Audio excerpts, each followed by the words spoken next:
Thank you again for joining me, Tiffany Lenau of Yoga Roots, for some suggestions on how to keep a safe and healthy back and shoulders. We're offering today some suggestions of things you can do at home or even at work that you don't need yoga clothes or a yoga mat for. This next series will be for hips and low back especially.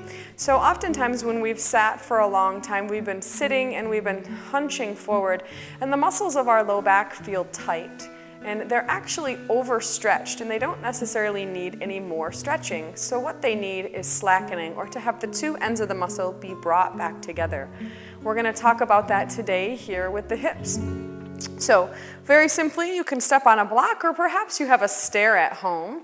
If you need some support, you can place a block by the wall or hold onto the railing of your stair. I always suggest the bottom stair over the top stair. We're going to take a little walk first, just letting the leg hang and dangle. The hips are even here. This leg is nice and easy. So effortless effort, just swinging.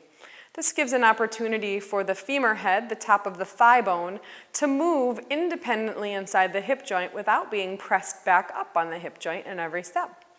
It also challenges our balance, strengthens the standing quad and the standing ankle. Taking full deep breaths, just feeling that space.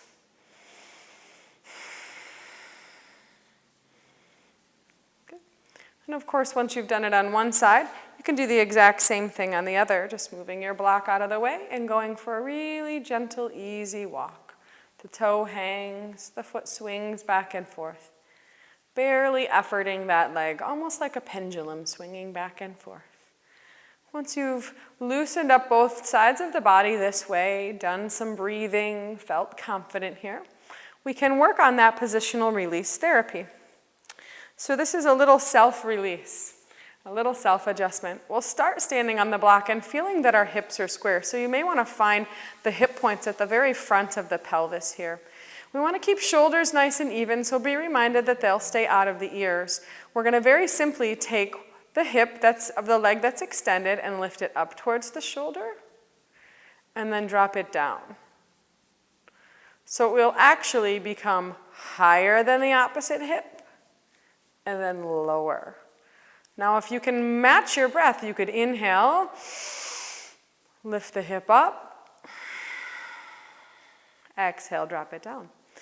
And I've been working on this for a long time. I suffered from chronic low back pain for many years, so my range of motion in my hips is pretty good. Your range of motion may be very slight for some, especially those who have had hip replacements or hip injuries. Your range of movement may be just slight. It may be a couple of inches. And as you work over time, you'll find it becomes easier and easier to lift and lower that hip. The leg that's extended is just nice and relaxed. We don't bend the knee or kick the leg out to the side. Just inhale it up and exhale it back down. Bringing some range of motion into the hips. So if you're someone who sits at a desk all day, this will be really great for the hips. And of course, what we do on one side, we'll do on the other. So we'll move the block, or if you're standing on the stairs, just turn and face the other direction. And we'll inhale that hip up and exhale the hip back down. Nice and easy, simple movements.